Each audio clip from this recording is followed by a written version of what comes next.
right?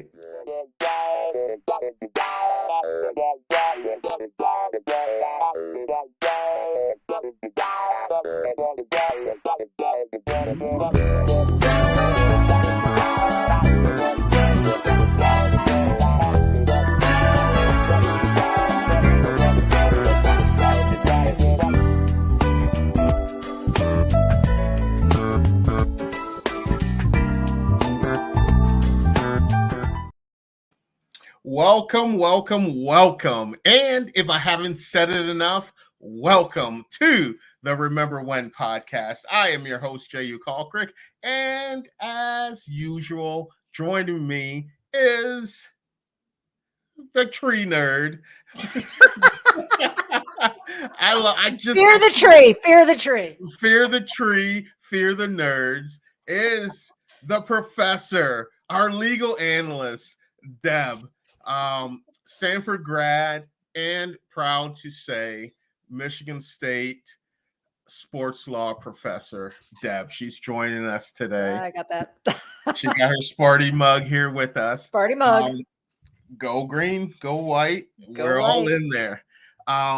So really excited to have you guys with us today. The show, as always, is brought to you by Taguava Coffee.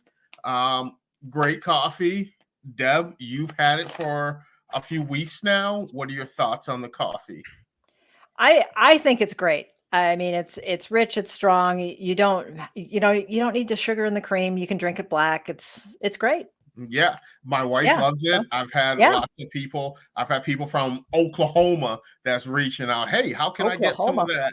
I've had former guests on the show that I've sent a bag to, because every guest on the show gets a bag of Taguava coffee. Now they're reaching back out to me like, hey, can I get some more of that coffee? I was like, yeah, you can get that coffee if you go to taguava.com and use the promo code Remember When. Even better, you'll get 10% off your order. So go to taguava.com, use the promo code Remember When to receive 10% off your order. And the even better thing about that is all your orders, there's proceeds from the coffee that goes to charity to get water filters for at-risk villages in Guatemala.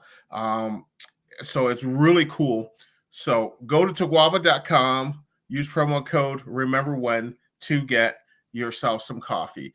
We're so excited today. We have a great show planned for you today. This week's show is actually a sponsor spotlight. We're going to have 2 of the 4 guys that run Taguava Coffee join us today to talk about how they got started with the coffee in the coffee industry, why they have a passion for it, and all the good things that they do. They actually took a trip to Guatemala, met with the farmers. So I'm excited for that. We're going to get into that with them once we get going through the show here. Deb, how's your week been? Oh boy. Finished class at Michigan State, so that's good. It's been an interesting sports week, hasn't it? It's been quite interesting. Got a lot going on with the Washington Commanders. Yes. Mm-hmm. The Commanders, former Washington Redskins, former Washington football team, now the Commanders. Yes, quite interesting stuff going on with that. Yeah, a lot of the investigation going on. I guess we'll see what happens. It's gone from emails with Coach Gruden to allegations of financial impropriety, shall we say. Yeah, and we say Coach Gruden, we mean Jay Gruden, not John Gruden. John Gruden's brother, Jay, who was a former coach there. And for you Spartan fans, a former quarterback at the now Commanders, Kirk Cousins, was a part of that team. But so interesting sports week all around. We'll get more into that, and that's another episode. That's maybe something on Sports Law podcast. Absolutely. You got to bring in the legal stuff, Exactly. We have to Stanford grad here, so we have to keep this a little bit legitimate here. So Deb, question for you. Do you remember the year 1841? I am not that old. I didn't say you were that old. I'm just asking if you remember the year. Just in the history books. But a lot of things happened that year. A lot of things happened that year. And one of the reasons I did choose the year 1841 is because that year, Guatemala gained its independence in 1841. And we're going to tie in to that a little bit when we have the guys from Taguava Coffee on, because that's a big part of the show. So in 1841, Guatemala gained its independence. So that's a big year. And as usual on the Remember One podcast, we take a step back and we do a little reminiscing on the year 1841. So I'm going to go first because... Which is a little unusual because it's way before both of our times. Way. So I'm going to go first because I had to do a lot of digging in the Google machine. And in all that digging, I could only come up with 4. So what I'm going to do is I'm going to cheat. I'm going to say my first one was Guatemala gained its independence in 1841. So I'm going to use that as my first one because the Google machine wasn't giving me a lot of fun facts to come up with. Okay, but you got another one too, don't you? Oh yeah, I got, so I will start with that, but I'm going to go 2 in a row. So 2 in a row, yes, go for it. That's my first one. And then also in 1841, William Henry Harrison wins the presidential election, defeating Martin Van Buren. And Deb, do you know how long his presidency lasts? 30 days. 30 days from his inauguration. Why? Because he talks too much. That is we shouldn't laugh. That's awful. Yes. Didn't he have the longest inauguration speech and ended up with pneumonia or something? He did have the longest inauguration speech, and he did choose to go out there without a coat on, and got pneumonia, and 30 days later passed away. So within that we had 2 presidents within a 30-day span of that year. We actually had 3 presidents that year. That is true. That is true. Van Buren, Harrison, and then Tyler. Yes. Tyler took over. Yes. Tyler was the vice president for Harrison, and then he took over for that. Yep. So talk about crazy. I know. And that only happened. That was the first year that happened. That actually happened again in U.S. history where we had 3 presidents in one year. Can you imagine that? That's why they say always wear your coat when you go outside in the cold. All right. I'll let you jump in there. Okay. I'm going to go with Edgar Allan Poe published The Murders in the Rue Morgue, which was the first detective story ever written. Or possibly ever published. But I'm an Edgar Allan Poe fan. So there you go. I'm not against Edgar Allan Poe. I'm a fan of Edgar Allan Poe as well. The Raven is one of the best. The Raven is very good. Quote the Raven, nevermore. So I'm going to take another one. In 1841, the first wagon train arrived. Oh, I had that one. In California in 1841. The first wagon train arrived. Okay. I'm going to go with the saxophone was invented by Antoine Joseph Sax. And while we're talking about presidents, the most famous president who played the saxophone was Bill Clinton. Yes. And played it on the Tonight Show. Tonight Show.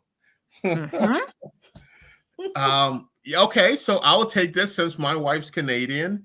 My daughter's half Canadian. So the first Canadian Parliament opened in Kingston, Ontario.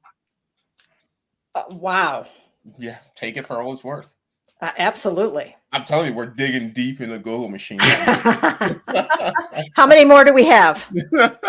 I only have 2 more. I have 1 more. You have 3 more to go. I got 3 more. Yeah. Okay. I'm going to go with New Zealand became a British colony in 1841. I have some friends from New Zealand. I can take Yeah. that. I like that. I thought And that then was a pretty good one. I'll let you even go with another one because then we'll both have one each left. Okay, because I got a good one for my last one.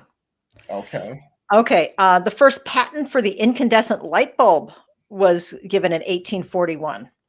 And it was actually years and years before Thomas Edison, who didn't get his patent until 1879. He just improved upon it. Took it and stole from it. He didn't. He just improved upon it. He stole from it. No. The patent had probably run out by then. All right. So my last one is there were only 26 states in 1841. Oh, good. Okay. Yes. 26 of the 50. Here's my last one. And this is going to be a great lead in to our guests. University of Michigan moved from Detroit to Ann Arbor in 1841. With their LSA college, there were 6 freshmen and 1 sophomore and 2 professors at that time. So they moved. They used to be in Detroit. First year in Ann Arbor. And as a Spartan through and through, a guy that bleeds grain through his veins, I will say to you, who cares? Perhaps our guests might. Our guests might care for that. I looked that up specially for them. You know what? That's actually really a good point. And 1855 is when Michigan State University was founded, and at that time it was MAC, Michigan Agricultural. Yes, so 1855, just a few years. So we're both basically from the farm, is what you're telling me, because that's the Stanford. The Stanford is the farm. The farm, yes, the farm. yes, that is true. Yep. I love how you always like to try to sneak Stanford into this. Like, really, where is your allegiance? Is it Stanford or is it MSU? You know, I really shouldn't admit this, but during that 2014 Rose Bowl game. Yes, that's what I was going to say. Who were you rooting for? And I wore all my Stanford gear. I was actually rooting for Michigan State. Were you at the game? I was at the game. You were at the game. What section were you sitting in? Well, we had tickets throughout, so we kept moving around. So you were just going when Stanford was winning, you were in the Stanford section, and then when Michigan State was winning, you were in the Michigan State section.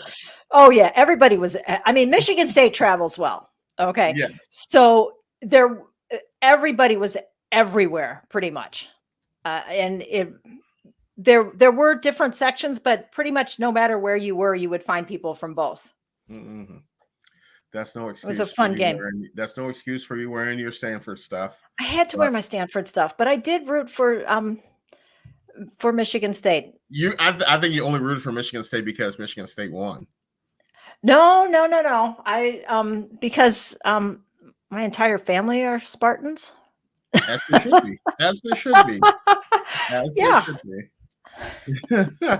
All right. So with that said, what we're going to do right now is this week, what we're doing is we're shining a spotlight on our sponsors. So like we've talked about for the previous 3 weeks, our great sponsors, Toguava Coffee, toguava.com. Go there, order coffee. They have great coffee. Deb loves it. Our producer, Ray, loves it. All our previous guests that were on the show received a bag of coffee, and they love it. Some of them are still reaching out to me now to get some more coffee. And like I tell them, hey, you can go online. It's not expensive to get. Go to toguava.com, use the promo code Remember When, and you can even get an extra 10% off your order. And with Toguava, there's always free shipping.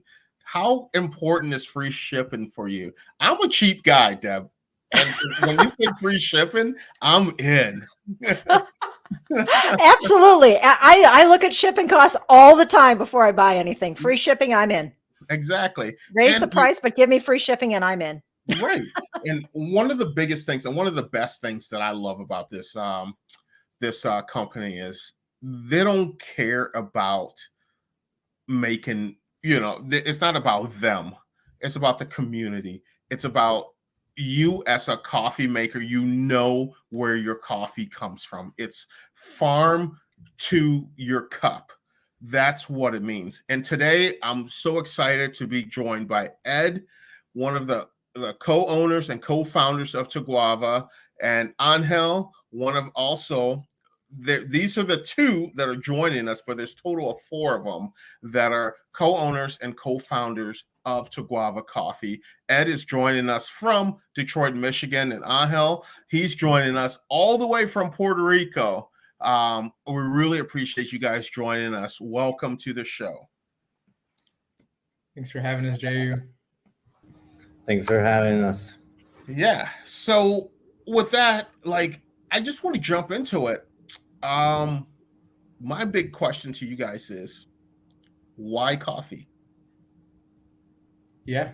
I mean, why coffee? I think each of us has a little bit of background as to why coffee. I'll let Angel share his in a little bit. For me, why coffee? When I was a junior at Michigan, I did a study abroad in Costa Rica. The whole project was around sustainability in agriculture. And my focus was actually on chocolate and coffee. So I had always loved coffee. I always had, especially after that program, had this interest to learn more about the coffee industry and understand what are other brands doing. That's a little bit of my background as to coffee. I'll let Angel share a little bit as to why he likes it.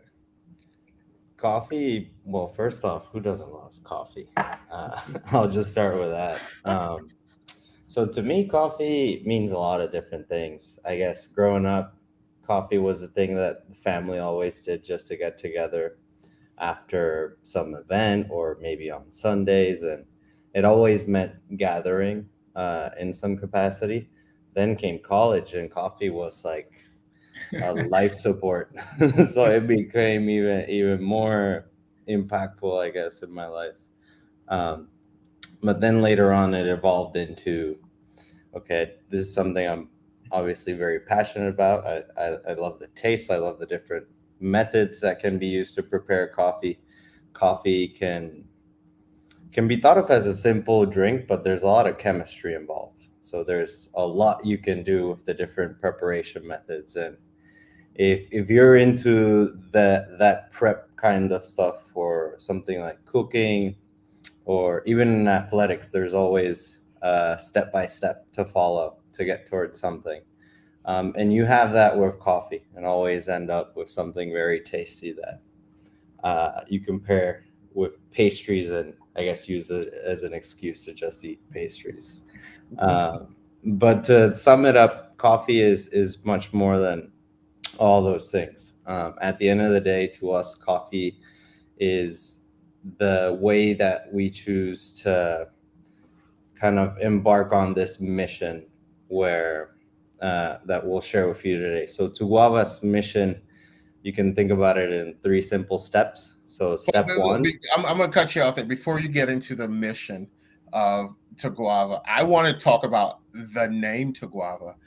I think that's really cool. Talking to you, it's like, what is Taguava?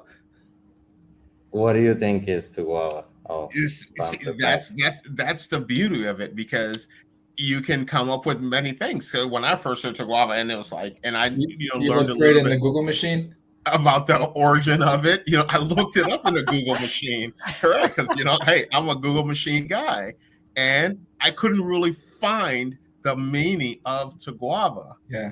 So it's like, what is, for our listeners, what is Taguava? Are any guesses before I give it away?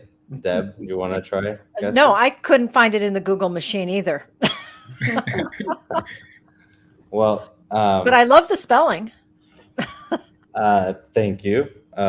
To be honest, it's a made-up word. Like Tuwa doesn't really mean anything.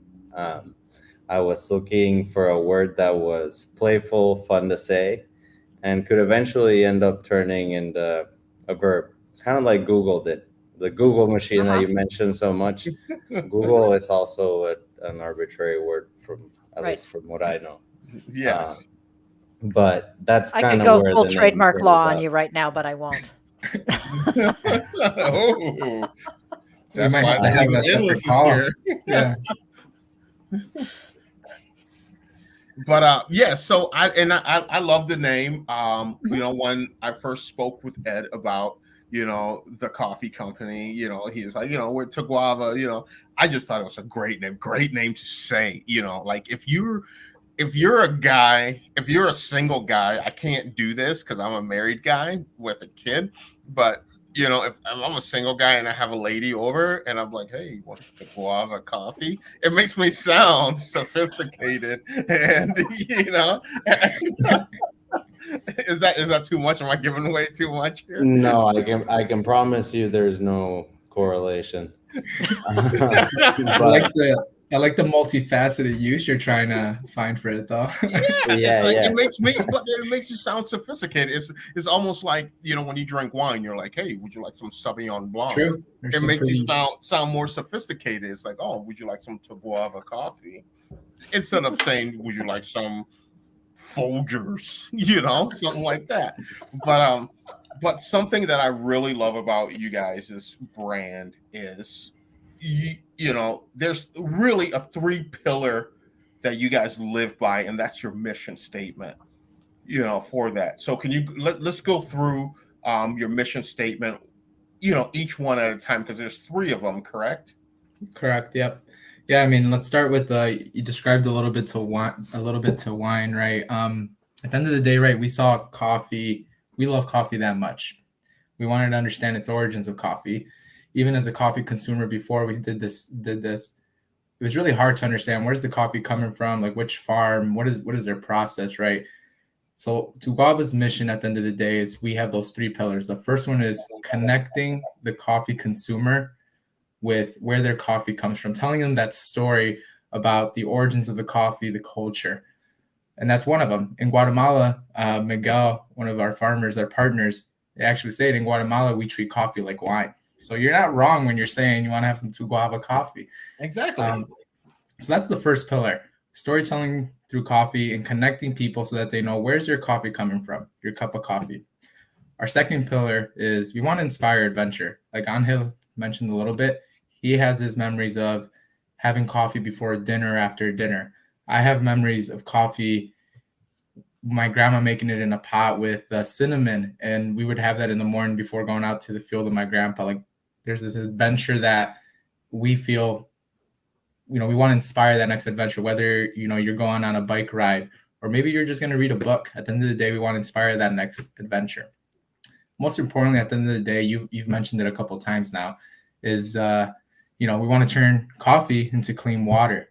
In our process of learning of coffee, you know, in Guatemala and aside from that, everywhere, you know, we want to have contribute to the communities around where the farms are at and provide clean water to the families.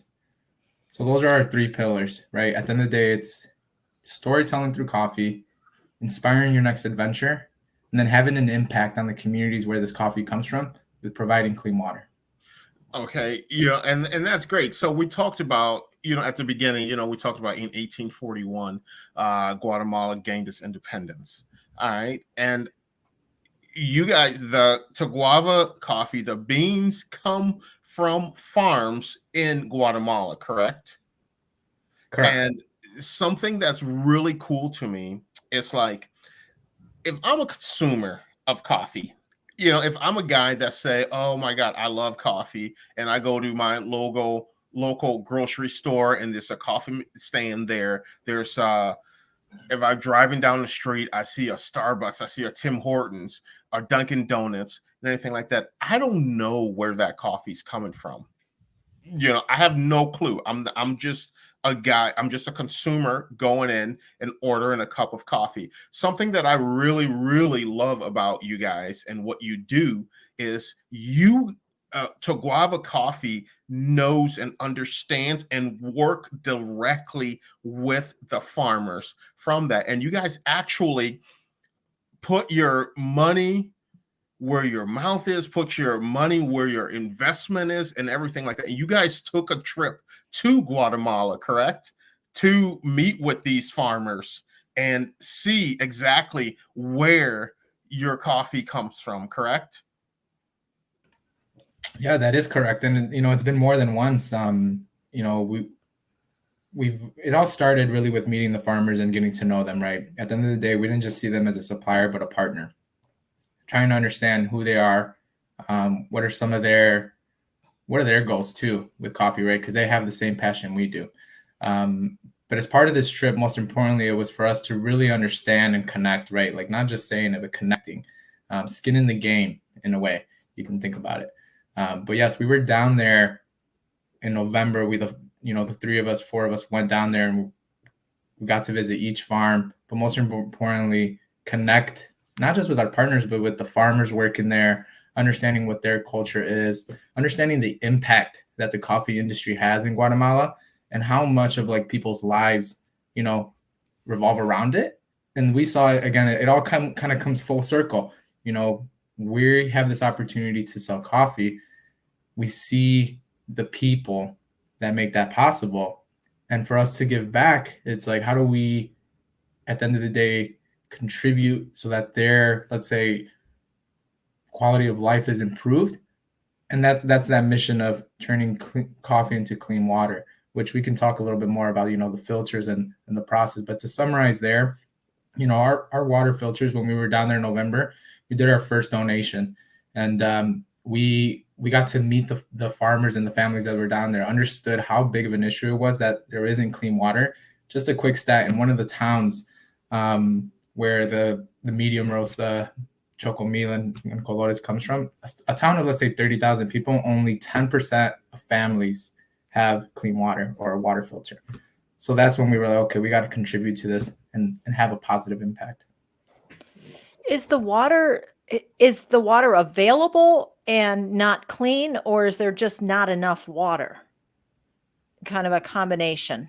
I would say is a combination of the water not being clean and also lack of infrastructure in a lot of areas. So the way this filter works is there is essentially a clay pot within a housing that kind of has the water that seeps in through the pot. In that process of water seeping in through that clay pot, there's some activated carbon and other ingredients there. It ends up filtering the water. So water can just be grabbed at whatever stream and you place nearby. It doesn't matter if the source is contaminated. It gets poured into this clay pot that's within this other housing that ends up getting all of the filtered water. The cool thing about these filters is that they last 2 years. So it's not something that you have quick interim solution. It actually lasts a very long time. And we're also tracking the ones that we've gifted. So we can go back and, 2 years from November of last year, we go back with the replacement pot to make sure this is something that they don't have to ever worry about water again. Like the relationship that anyone has with water should be very positive. It should never be in the seat of, well, if I drink this, am I gonna get sick? So to us, turning coffee into clean water is the simplest way that we can put the whole goal around everything we've talked about.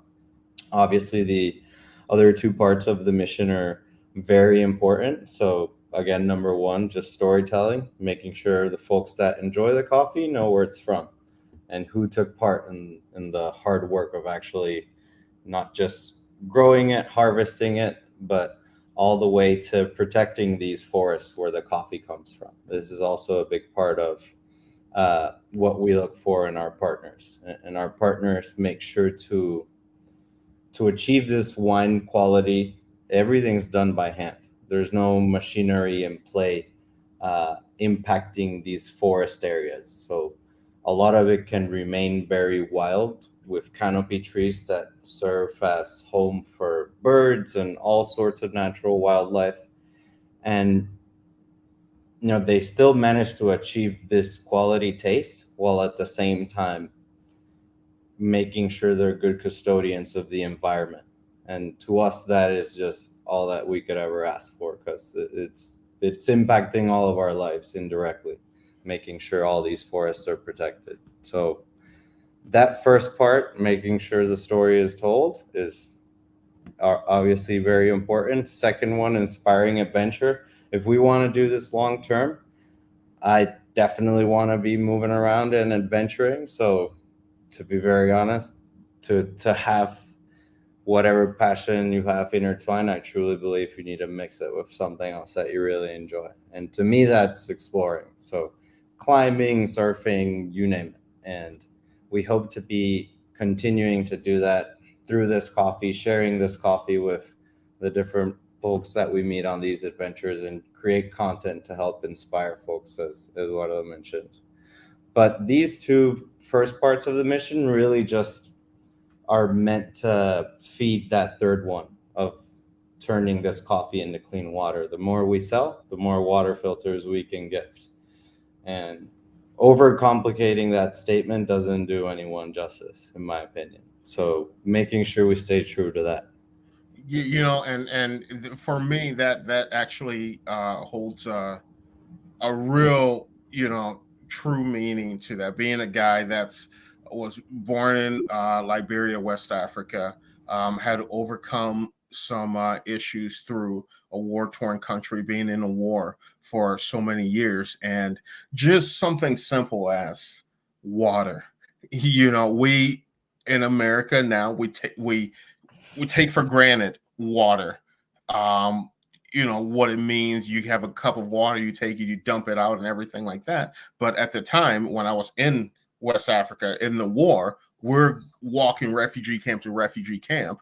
And I remember specifically, there's like 10, 12 of us with my grandparents, and we're sharing a cup of water, like 12 of us, taking a sip and passing it along, sharing a cup of clean water. So that's something that really, really hits home to me, when you guys talk about, taking that coffee and, like donating proceeds from your orders to this country for their clean water. So with that, I got a message that came in through Facebook Messenger. This person is asking, when I think coffee, I think Colombia, I think Brazil. Why did you guys find a niche in Guatemala for coffee? So first of all, good question. Guatemala has less volume in terms of coffee compared to a country like Brazil or Colombia, for example. So there's definitely less volume of exports that are coming out of the country. So right off the top, there's less of a product from a specific country. Second, are the partners. Like, to us, again, it all boils down to the people that we work with, and looking for quality people is the step one. And once we met Miguel and Javier, our partners in Guatemala, we literally had nowhere else to look, because not only are they passionate about what they do, but they also have a mission of growing the economy around their farms, growing the economy of the families around their farms. How can we create more manual processes in the farm that, we're not using machinery, so we can still pay our people more for these other steps? And as we also maintain this in a more manual environment, we can also be more precise on the quality of the bean that gets picked, for example. Okay, this one's ripe enough, this one's ready, rather than just having a machine roll through and pick them all. So this kind of niche that we noticed there was obviously very appealing, because you're getting again, coffee that is very thoroughly and precisely cultivated, harvested, and all the way to roasted. Because another thing to note is that to us, we are giving the full autonomy to our partner. So a lot of brands are buying the green bean and then roasting it themselves. In our case, and you might see this label in our bags, we have a statement that says farm to cup. And you might have heard what farm to cup is before. Doesn't really matter. I feel like a lot of these different phrases you'll see on food packaging, the definition is up to the company to be very clear with their customer and define it for them. So to us, the definition of farm to cup, to put it very simply here, is getting all the processes that involve not just growing, harvesting the coffee, but also roasting and packaging it as well. And the whole point of this is so we can, again, leave a bigger percentage of that sale at the farm and grow that local economy faster. So that kind of partnership and understanding came about when we talked about, what are your goals versus, hey, these are our goals. And we're able to really build a solid relationship. And Guatemala is a beautiful place. If you haven't been, you don't really need more than 2 seconds in the country just to be looking at volcanoes everywhere, and some of them are actually blowing up. And it's all tropical jungle. It is very, very picturesque, and it has its magic. And it was the best first choice for us to start storytelling through that best coffee that we find. So you talk about the volcanoes and the lava and everything. So you guys have a few different brands of coffee. So like, how did you come up with the names of each batch that you have? Eduardo, do you want to answer these? Yeah, I could take that one. Let's start off with Colores, which is our medium roast. Colores being our latest roast. Colores comes from the city of Antigua. Antigua is one of the oldest, if not the oldest city and town in Guatemala. When you walk the streets of Guatemala, JU, I mean, it's literally that. You have these vibrant pink or orange colors that are just bouncing off all the buildings. And that's why we chose that name, right? We chose Colores. And this is, to clarify, this is in Antigua. Antigua, Guatemala, yeah. Yeah, so the city of Antigua, which is where the coffee comes from, the Colores coffee, it's Spanish Baroque architecture from the old Spanish colonies, and it has not just very picturesque architecture, but very picturesque colors. Yeah. Like you'll have a bright yellow next to a bright blue, and Colores seemed like a good fit for this roast. Not even that. It's a single origin coffee from one plant. If you open up a bag and you pour it out before you grind it, you can actually see the different color notes or the different colored beans from one plant. So it kind of just ties the story of like Colores from Antigua, and then also the specific plant or breed that we chose for this roast. Now the next one, right? The next one is Choco Meal. So Choco Meal comes from a beautiful lake. Man, when we went there, JU, I swear I thought we were in Italy, because like just like the landscape, the buildings, the mountains, it was insane. And Choco Meal is on a lake called Atitlan. The farm, that farm specifically, Choco Meal comes from Atitlan. Now, the name we chose there, Choco Meal, it actually means something. Choco Meal is a local term that the farmers, and not just the farmers, but locals use, because what happens in this farm is that there's microclimates, right?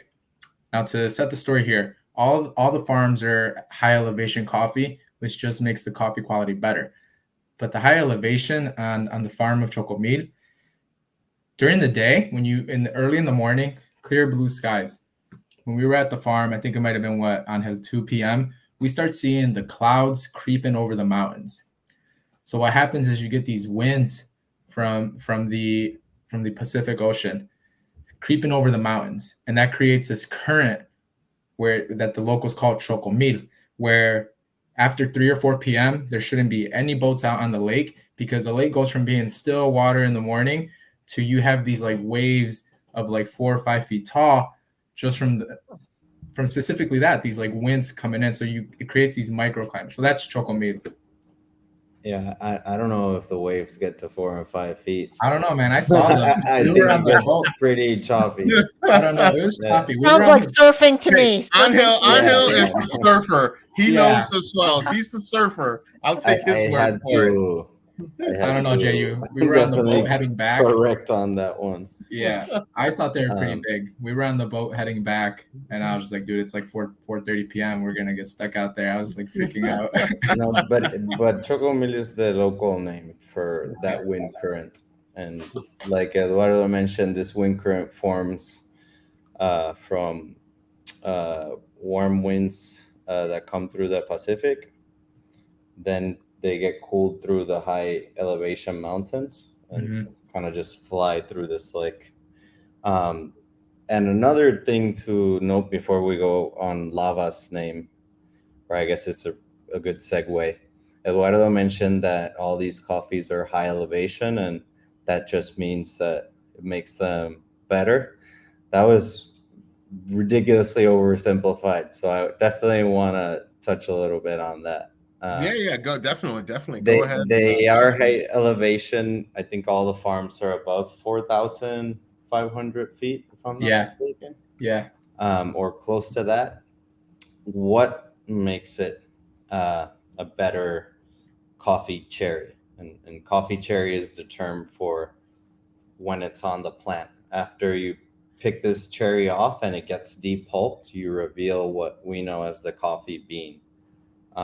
Anyways, at a higher elevation, a plant has to do a little bit more work to get sun.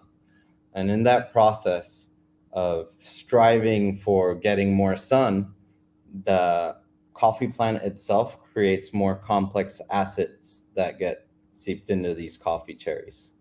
And this allows the drying process, along with roasting, to make for more malleable flavor notes that result in the chocolatey flavors that we see throughout our different roasts.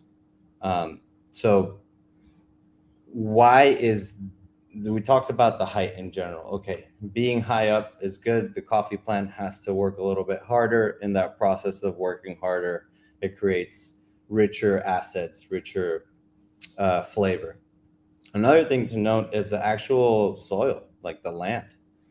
A lot of the land in the world is very different, very unique, and these 3 farms are no exception. So they're on volcanic soil, and volcanic soil is very rich in nutrients, and also gives kind of this extra energy to the plant to strive for that sun.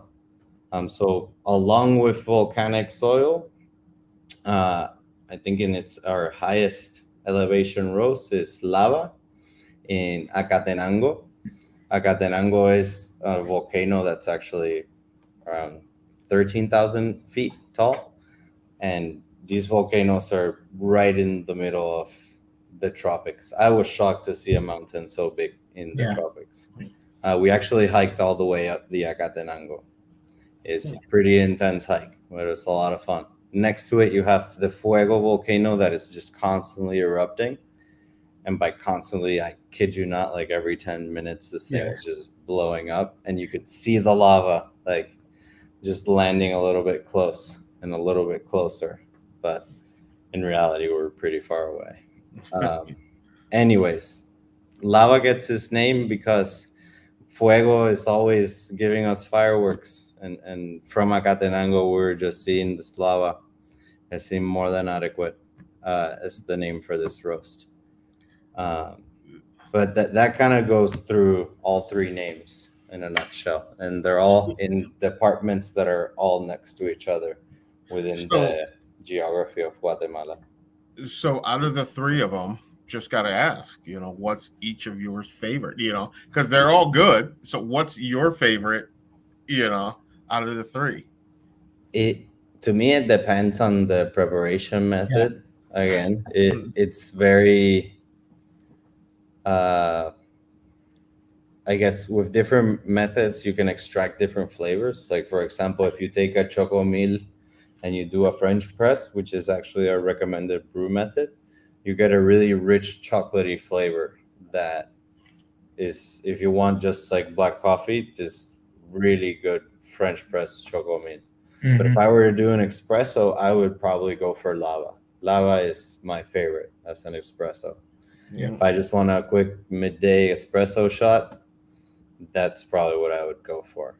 And colores is good in every different method, to be honest. But Chemex, we felt, or any kind of filtration method, we felt lets you kind of play with the bitterness that you want in your coffee, as it tends to be more of a bitter roast. See, my wife loves the colores. She's a big fan of that in the morning and on the weekend. And she's gonna be mad at me for saying this. The colores on the weekend around 1, 2 in the afternoon. She likes to do that, and pour a little Bailey's in there.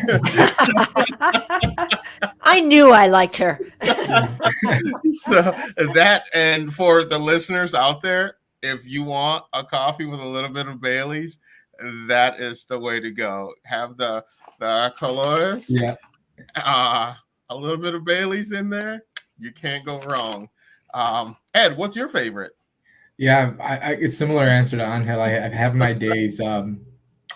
My all-time favorite probably is Choco Mead, because my favorite method is French press. But even then, sometimes I've actually found myself doing a blend, a little bit of colores, like a 50-50 ratio, colores and lava. So I like the bitterness of colores, but I want that dark roast and almost like toffee flavor from lava. So I'll mix those, and I'll do that in a Chemex, and I've really enjoyed that blend. Nice. Wow, the mix and match. The mix and match comes out. There you go. See? So I have a question. How did you find the farmers? I mean, we talked about getting into Guatemala, but I kind of want a little bit of the behind the scenes backstory. Like, how did you all meet? How did you find the farmers? How did you decide on these 3 farms? Mm-hmm. We met through a friend. So a good friend of mine, his family was in the coffee business, and he was kind enough to make the intro. And we ended up meeting just like this through the computer, and kind of just went straight to what our vision was. And they were more than happy to, not just go straight to business, but help start our coffee education journey, if you will, because it's not like any of us were experts on the matter. Because one thing's being a coffee consumer, but then you're trying to learn more about it beyond that cup that you're enjoying. There's a lot in that whole journey. Our partners were more than happy and excited to kind of share that passion with us. So that's why we just really hit it off from the start. Wow. And then you say it's all about the story. Can you give us a story of one of the farmers? Like, I'm sure there's something that could be written on the back of a bag. There's got to be some Ed smiling at me. There's got to be a really great story with someone. Probably with everybody. Yeah, there's a lot. There's like a lot of stories, I guess. I think a random funny one is I'm like very seriously, like very drop dead seriously terrified of spiders. And we're walking through one of the farms, and one of the farmers obviously just found the biggest, hairiest spider he could find, and just grabbed it on a branch and just put it on me. And I easily could have made it to Puerto Rico running all the way from Guatemala right then and there. So that's like one of the many different stories I can share. But to be honest, it's so spontaneous. Like we're going day to day, just talking about their business, talking about ours, figuring out ways to help each other solve the different problems that are like top of mind. So it's kind of hard for me to really compartmentalize it into kind of different episodes. It's more of an ongoing story, I guess, that hasn't finished, hasn't culminated. I got another Facebook Messenger question. I don't know why these people just don't post it on on Facebook Live, but they want to go here. It says, not a question, more of a comment. I ordered the coffee. I'm a teacher in Oklahoma. Brought it into the staff room. Everyone loves the coffee, and we appreciate the fact of the giving back to society that you guys do for the community of Guatemala. I just want to reach out and say thank you and continue the good work of giving back. Nice. Thank you. Thank you. That's awesome. Yeah. That's really, for me, that's one of the biggest things that I love about you guys. And I'm sure, and that's Deb always says that, it's not just a coffee company. It's something that it's like, they care about, giving back. So there's 4 of you guys. Like, I know only 2 of you are on right now. Just give a shout out to the other 2 that that couldn't make it today. And I know you guys all have similar goals, similar missions and everything like that, and it all connects. Just give a shout out to a couple of the other 2 guys that I'll do a shout out in 2 words that I'm pretty sure both of you will know very, very well. So just for our other partners, I want to say go blue. Go blue. Very, very all caps. Go blue, just to make sure. Did you all meet at University of Michigan? No, we actually didn't. Okay. I met two of our other 2 partners throughout my college career, and then one of them knew Ed and introduced me to Ed. But yeah, I'm pretty sure they'll understand those 2 words.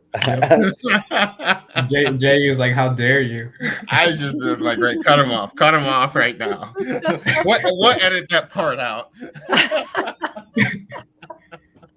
It's just no, but definitely shout out to both of them, Matthias, Josh.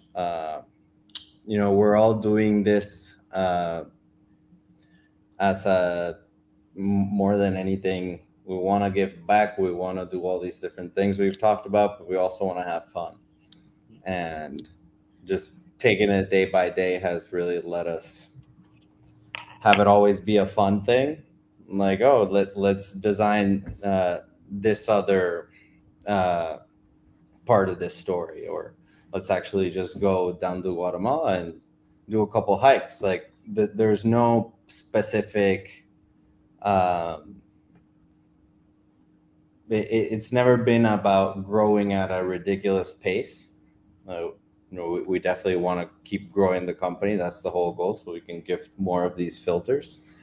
But to make sure we endure this marathon and not leave it at a sprint, having perpetuous fun is paramount. So that is something that we have top of mind every day. Absolutely.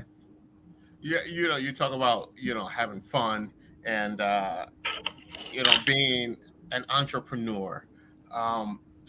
That's something that's like a lot of people throw that term entrepreneur around.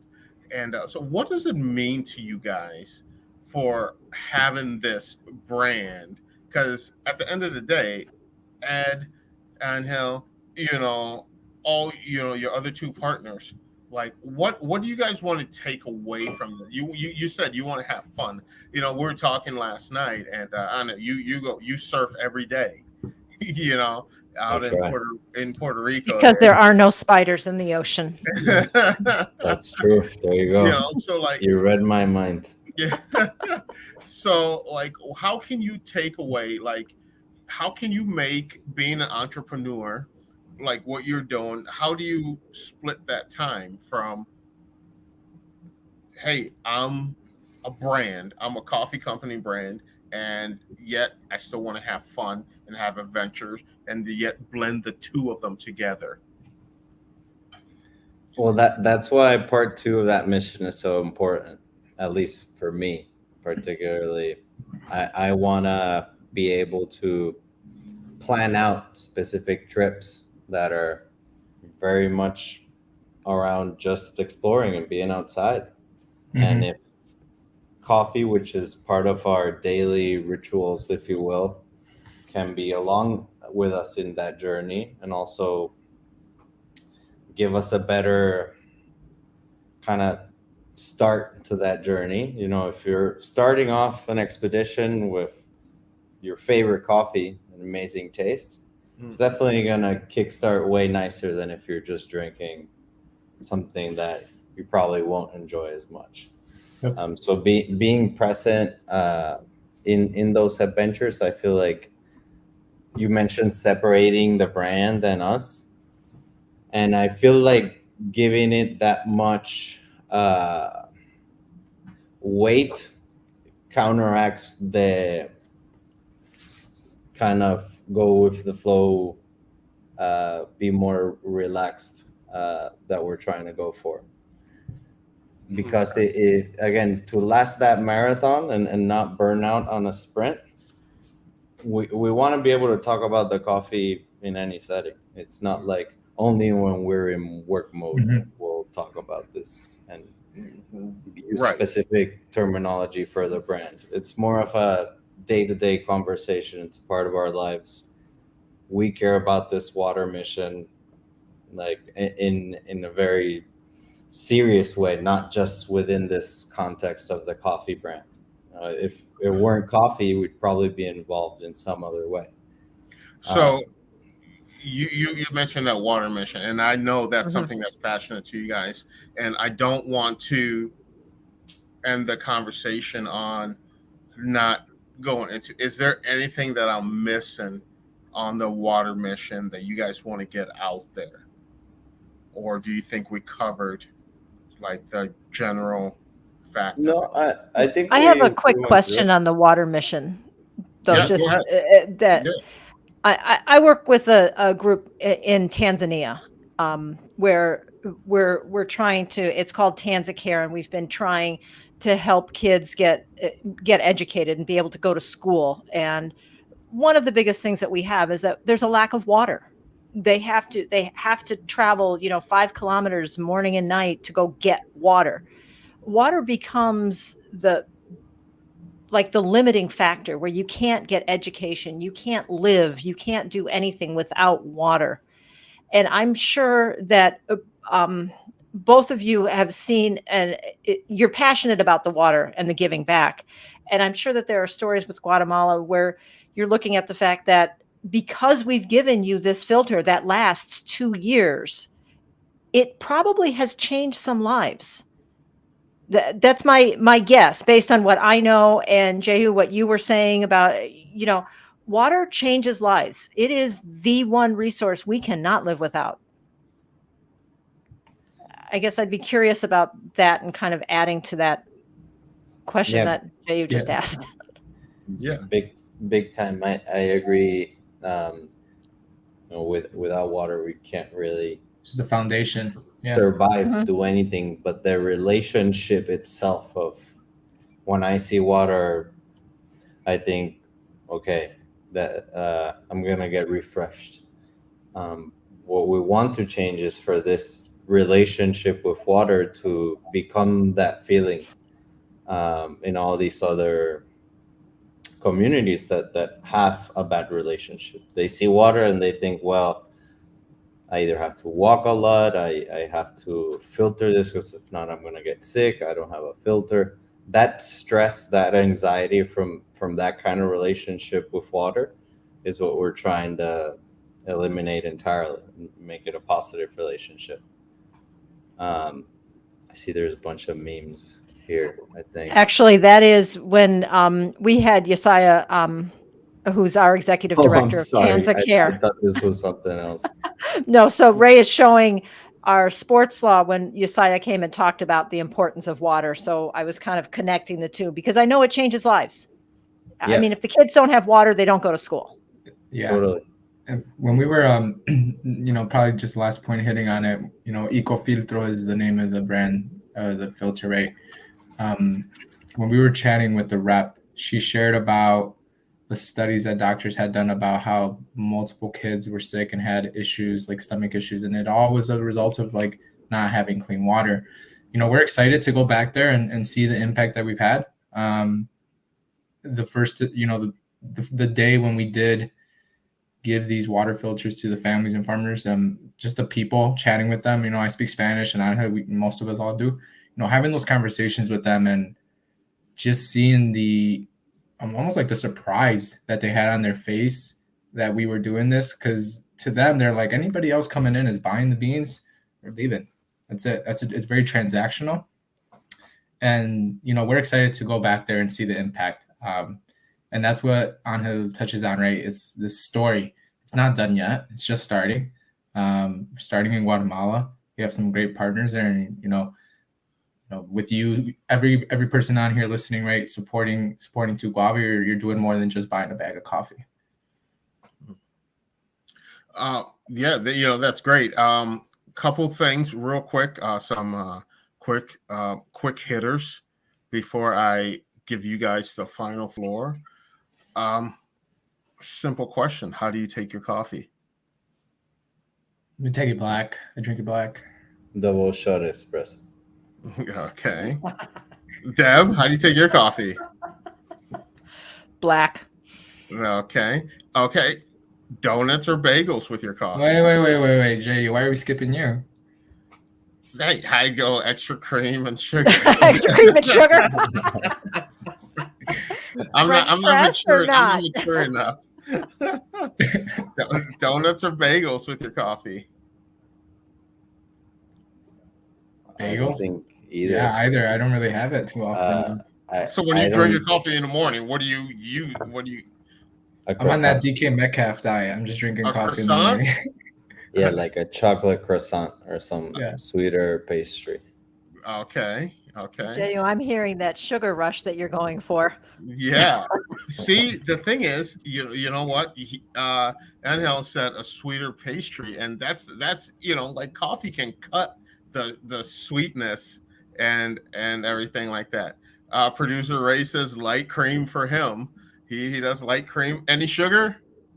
Just light cream for producer Ray. All right. So coffee morning, noon, and night, or just straight morning? Everything's fair game. Yeah, everything is fair. Yeah. I had a cup of coffee. I'd be lying if I say anything else. I know. I thought about lying and saying, like, I'm not going to admit I have coffee at 8 p.m., but no. I can definitely enjoy coffee at any time. And see, thankfully, still fall asleep. No problem. You guys can hang out with producer Ray. He drinks coffee when he sleeps. So, so like one of my big questions before we wrap up here, where do you see Tu Guava Coffee going? That's a good question. That's a great question. Yeah. Well, first off, we definitely want to continue growing our online e-commerce presence. So we're selling currently at Amazon. We're also selling through our site on Shopify. We're doing more and more brick and mortar. So we continue to develop relationships with partner stores down here in Puerto Rico, up in Detroit, and soon in different parts of the U.S. But beyond growing that brick and mortar presence and online, what we're hoping to go for next is trying and, again, with that element of storytelling, finalize a movie that we've been working on. to kind of showcase in a very brief, like tiny episode format per roast, what's that story and how does it intertwine with our mission. So that's something that we're very excited about, that's in the works. But beyond that, really, we're just hoping to continue to bring this quality roast to different shops all over, because I feel like we owe it to our partners to be the best custodians of that quality product that they entrusted us with. Okay. So far in Detroit, we have a couple of places. I think Eduardo can talk about those a bit more. There's a few spots. There's a little market called Eatery Market. You can get it there. And there's also a juicery / coffee shop also in Detroit called El Artesano. So those are the two. And then there's also, of course, a shop in Ann Arbor, Iorio's Gelato. Also like a gelato shop, Italian spot that's going to be having it as well. But nobody goes to Ann Arbor. I don't know, Jay. Ray wants some at the radio station. Yeah, we can do that. Yes. So okay. So we'll get you some at the radio station. Because obviously those guys got to keep going. If I'm a mom and pop shop, how do I get to Guava Coffee in my Ray says Fisher Building 8th floor. But if I'm a mom and pop shop, how do I get to Guava Coffee in my store? It's a great question. So you could reach out to us to guavacoffee@gmail with any kind of inquiries around, hey, I'm interested in your product. We like to develop a very close relationship with our partners, so probably go there, get to know them, and figure out what makes the most sense. What we also have in the works now is with each of our partner brick and mortar stores, we're getting an actual water filter for them so they can have it on the store for folks to pour water and also see what that coffee ends up translating into that physical water filter product. So that's something that we also have in the works now. Yeah. And all of our partners will be able to tell that full circle story in whatever way it excites them most, but they'll have that actual physical, here's the bag, here's what you end up resulting in as impact, as clean water. Yeah, and another best way to stay connected with us and stay up to date on like the story that we're communicating and telling is following us on our Instagram and our Facebook page. That's where we're constantly posting not just a picture, but trying to tell that story of where each roast comes from. And we're very active on there. Great. Yes. So, viewers listening, if you want to get it in your shop, it's taguavacoffee@gmail.com. If you're on social media, it's @taguavacoffee. Make sure to check it out. If you're a consumer, you can get your coffee at taguava.com. Use the promo code remember when to get 10% off. Guys, we really appreciate you jumping on. I will Deb, do you have any parting words for them? I learned an awful lot about coffee today. I really did. Yeah. And I appreciate what you're doing. I think it's great. I love the combination of entrepreneurship with doing good and doing something that you're passionate about. What a great combo. Thank you. Appreciate it. I love that too. And the biggest thing for me, and I can't harp on it enough, like I said over and over again, as a guy that came from a war-torn country in West Africa, and I know what it means, how to appreciate the value of a clean glass of water. And you guys are taking that and bringing it to these little villages and towns and everything like that. That's something that I really, really applaud you guys on. Really appreciate you guys. If you listeners listen, you want to get some coffee, go to taguava.com. Use the promo code Remember When to get 10% off.